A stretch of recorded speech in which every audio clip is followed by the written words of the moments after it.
बिस्मिल्लाहिर्रहमानिर्रहीम। हम अपना न्यू चैप्टर स्टार्ट करेंगे इकोलॉजी। तो चैप्टर नंबर 10 है इकोलॉजी 1। सबसे पहले इकोलॉजी के बारे में आपको पता होना चाहिए। इकोलॉजी एक ग्रीक वर्ड है। Eco mean place of living and logy to study, यानी कि इकोलॉजी हम कहते हैं relationship of organism to their environment. किसी भी ऑर्गेनिज्म का रिलेशनशिप इन्वायरमेंट के साथ इकोलॉजी कहलाता है। अब इकोसिस्टम क्या होता है? जो यूनिट ऑफ इकोलॉजी है उसे हम इकोसिस्टम कहते हैं। Ecosystem is the unit of ecology. और इकोसिस्टम के अगर हम बात करें तो दो कंपोनेंट्स होते हैं, एक बायोटिक और एक एबायोटिक। यानी कि बायोटिक हम कहते हैं लिविंग को और एबायोटिक कहते हैं नॉन लिविंग को। तो हम सबसे पहले बात करेंगे कि animals and their abiotic environment. सबसे पहले एबायोटिक इन्वायरमेंट हम कहते हैं नॉन लिविंग कैरेक्टरिस्टिक्स को। तो हैबिटेट क्या है कि जितने भी लिविंग या नॉन लिविंग कैरेक्टरिस्टिक्स हैं जो किसी भी एरिया में रह रहे हैं, कि जितने भी लिविंग हैं या नॉन लिविंग कैरेक्टरिस्टिक्स हैं उस एरिया के in which an animal lives is called habitat. यानी कि जैसे आप एक सिटी में रह रहे हैं तो वो आपकी हैबिटेट है, जो आपकी परमानेंट जहाँ पे आप रहते हैं वो हैबिटेट है। ऐसे ही जहाँ पे कोई लिविंग या नॉन लिविंग किसी भी एरिया में रह रहे हैं या कोई एनिमल किसी एरिया में रह रहा है तो वो उसकी हैबिटेट कहलाती है। और abiotic characteristics are the availability of oxygen, या कोई भी इनऑर्गेनिक आइंस हो सकते हैं, लाइट, टेम्परेचर, करंट या विंड वेलोसिटी हो सकते हैं। अब टॉलरेंस रेंज क्या है? टॉलरेंस रेंज हम कहते हैं कि certain range of values in which an animal lives is called tolerance range. Tolerance यानी कि बर्दाश्त कर सकते हो, टॉलरेंस का मतलब है बर्दाश्त। तो ये हम कहते हैं कि वो वैल्यूज़ एक सर्टेन रेंज जिसमें एक एनिमल रह सकता हो, किसी भी इन्वायरमेंट में एक एनिमल एक सर्टेन रेंज में रह सकता हो, एक बर्दाश्त कर सकता हो, उस चीज़ को हम टॉलरेंस रेंज कहते हैं। जितने भी फिजियोलॉजिकल इकोलॉजिस्ट थे उसने टॉलरेंस रेंज को, डिफरेंट एनिमल्स की टॉलरेंस रेंज को स्टडी किया। इसके अलावा one or more essential function ceases at either limit of the tolerance range. तो हर एनिमल की एक अलग टॉलरेंस रेंज होती है, तो बहुत से एनिमल्स को उन्होंने स्टडी किया। Next, range of optimum. Range of optimum क्या है कि a certain range of values within the tolerance range which defines the condition under which an animal is most successful। यानी कि टॉलरेंस रेंज के अंदर वो कुछ सर्टेन वैल्यूज़ ऐसी कि जिसमें एनिमल मोस्ट सक्सेसफुली रह सकता हो, उसे हम रेंज ऑफ ऑप्टिमम कहते हैं।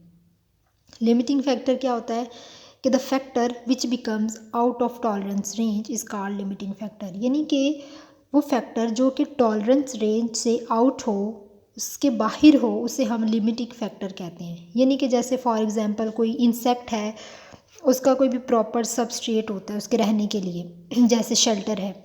उसके अलावा वो कोई एडुकेट करंट और वाटर प्रॉपर लेता है, देन उस अगर हम पानी की बात करें तो उसे खुराक भी मिल रही है। उसके अलावा उसमें जो है वो वेस्ट में हेल्प भी हो रही है, डिस्पर्सल ऑफ वेस्ट में। लेकिन उसको हम अगर बात करें कि उसे ग्रोथ और डेवलपमेंट तो उसकी हो रही है प्रॉपर, लेकिन उसके पास ऑक्सीजन की अवेलेबिलिटीज़ नहीं है, ऑक्सीजन उसके पास कम है। ऑक्सीजन नहीं है तो उसकी लाइफ इम्पॉसिबल है। तो ऑक्सीजन क्या होगा? ऑक्सीजन एक लिमिटिंग फैक्टर होगा इंसेक्ट के लिए। ठीक है। नेक्स्ट, टैक्सिस हम कहते हैं कि the orientation of an animal in response to abiotic factor. Orientation किसी भी, हम कहते हैं कि जैसे किसी की तरफ बढ़ना, किसी की तरफ राग़िब होना, बेसिकली उन्हीं मतलब में आता है। तो orientation of animal in response to abiotic factor, कि वो ओरिएंटेशन एनिमल की response to abiotic factor is called taxis. अगर तो किसी भी एनिमल की अगर हम बात कर लें, वो लाइट की तरफ उसका अगर रिस्पॉन्स है, लाइट की तरफ आप कह रहे ओरिएंटेशन, तवज्जो, ठीक है। तो अगर उसकी लाइट की तरफ रिस्पॉन्स है तो उसे हम कहते हैं फोटोटैक्सिस। फोटोटैक्सिस कहते हैं लाइट को। अब फोटोटैक्सिस की भी दो टाइप्स होती हैं, एक पॉजिटिव और एक नेगेटिव। पॉजिटिव कहते हैं कि the movement of animal towards light is called positive phototaxis. यानी कि अगर कोई एनिमल है वो लाइट की तरफ मूव कर रहा है, पॉजिटिविटी है, ये पॉजिटिव फोटोटैक्सिस है। लेकिन अगर वो एनिमल लाइट से दूर जा रहा है, लाइट से भाग रहा है, तो वो उसकी नेगेटिव फोटोटैक्सिस होगा। ठीक है। तो ये जो है ये आपसे शॉर्ट क्वेश्चन में पूछा जा सकता है, ऑब्जेक्टिव के लिए इंपॉर्टेंट है। फोटोटैक्सिस भी आपसे शॉर्ट में पूछी जा सकती हैं, सारी डेफिनेशंस आपको पता होनी चाहिए। उसके बाद एनर्जी की अगर बात करें तो उससे पहले ये ग्राफ बताया हुआ है टॉलरेंस रेंज ऑफ एनिमल का, ये लो है, एनवायरमेंटल फैक्टर ये हाई है, इसमें लोअर लिमिट ऑफ टॉलरेंस और अपर लिमिट ऑफ टॉलरेंस के बारे में बताया हुआ है, और ये इसकी रेंज ऑफ ऑप्टिमम है जिसमें हर चीज़ बराबर होती है, वो रेंज ऑफ ऑप्टिमम है। अब एनर्जी क्या है? The ability to do work is called energy. किसी भी काम को करने के लिए हमें एनर्जी की ज़रूरत होती है, तो वो कहलाती है energy. The ability to do work is called energy. चाहे आप वो एनर्जी किसी भी खाने से ले रहे हैं, ठीक है, या किसी भी आप कोई भी जो है आप वर्क कर रहे हैं उससे आपको एनर्जी मिल रही है, तो एनर्जी डिफरेंट तरीक़ों से हासिल करते हैं। एनिमल बहुत से तरीक़ों से एनर्जी हासिल करते हैं। सबसे पहले हेटरोट्रॉफिक है कि वो एनिमल जो किसी को इंजेस्ट करते हैं, किसी दूसरे एनिमल को खाते हैं, उसे हम कहते हैं हेटरोट्रॉफिक। ऑटोट्रॉफिक जैसे कि प्लांट्स होते हैं जो कि फोटोसिंथेसिस से या दूसरी कार्बन फिक्सिंग एक्टिविटीज़ से एनर्जी हासिल करते हैं, उनको ऑटोट्रॉफिक कहते हैं, ख़ुद अपनी एनर्जी बनाते हैं। अब following terms are used for energy. कुछ टर्म्स हैं जो एनर्जी के लिए इस्तेमाल होती हैं, जैसे एनर्जी बजट है, एनर्जी इनटेक है और प्रोडक्टिव एनर्जी है। यह आपसे पूछा जा सकता है पेपर में, शॉर्ट में भी पूछा जा सकता है। एनर्जी बजट किसको कहते हैं? The accounting of total energy of an animal and description of how that energy is used and loss is called energy budget. ये एनर्जी बजट ऑफ एनिमल है कि यानी कि एक एनिमल ने कितनी एनर्जी ली है, कितनी इस्तेमाल की और कितनी लॉस्ट हुई है, ये उसका एनर्जी बजट है। जैसे आपके पैसों का हिसाब रखते हैं कि इतने चीज़ें हमने, ये इतने पैसे बचा के रखेंगे, इतने हमने इस्तेमाल करने, एक पूरा बजट बनाते हैं। बिल्कुल एनिमल्स का भी यही है कि कितनी एनर्जी यूज़ करेंगे और कितनी लॉस्ट करते हैं। सम टाइम एनर्जी बजट को बनाने में मुश्किल भी होती है, जब इनके पास टेम्परेचर सही नहीं होता, टेम्परेचर इनके पास नहीं है, विंटर समटाइम्स होते हैं, समटाइम बहुत गर्मी के दौरान इनको फूड सप्लाई में मुश्किल होती है। कुछ ऐसे इलाके हैं जहाँ पे इनको डिफ़िकल्टी होती है, जैसे कि टेम्परेट रीजन्स हैं, तो वहाँ पे एनर्जी बजट को मुश्किल होती है, डिफ़िकल्ट होता है।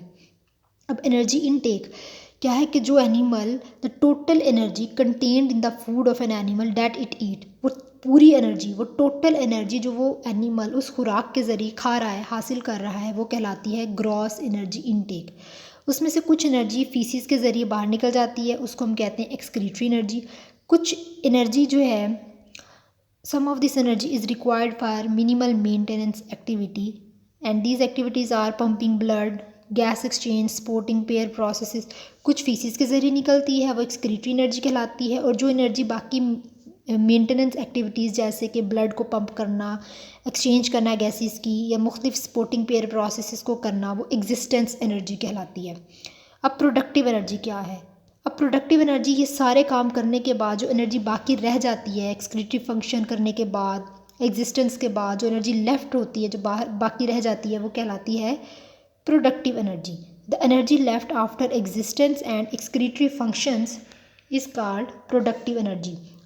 ठीक है, जो बाकी बच जाती है वो प्रोडक्टिव एनर्जी कहलाती है। सारे काम करने के बाद फिर उस एनर्जी को ये ग्रोथ के लिए इस्तेमाल करते हैं, मेटिंग के लिए इस्तेमाल करते हैं, नेस्टिंग के लिए, फिर अपने बच्चों की केयर के लिए इस्तेमाल करते हैं। और enough amount of productive energy is required for the survival of animal. ठीक है, तो ये एनर्जी की टाइप्स हैं। ये जैसे यहाँ पे बना हुआ है ग्रॉस एनर्जी इनटेक, ये तमाम उसने एनर्जी जो ली है, जो खाना खाया है, उससे ये लॉस होगा, जिसको एक्सक्रीटरी एनर्जी कह रहे हैं, फीसिस के ज़रिए निकल गई। उसके अलावा ये एग्जिस्टेंस एनर्जी है जो उसने बाकी कामों के लिए इस्तेमाल की है, ब्लड को पंप करना, गैस एक्सचेंज के लिए।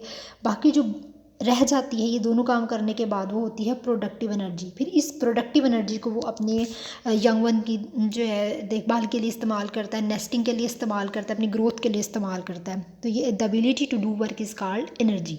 ठीक है, तो अब हमने जो है इसमें ये सारी डेफिनेशंस हैं जो बहुत आसान है, ये शॉर्ट क्वेश्चन में आपसे पूछी जा सकती है। तो आज के लेक्चर में हमने इतना ही पढ़ना है। नेक्स्ट लेक्चर में हम टेम्परेचर को डिस्कस करेंगे।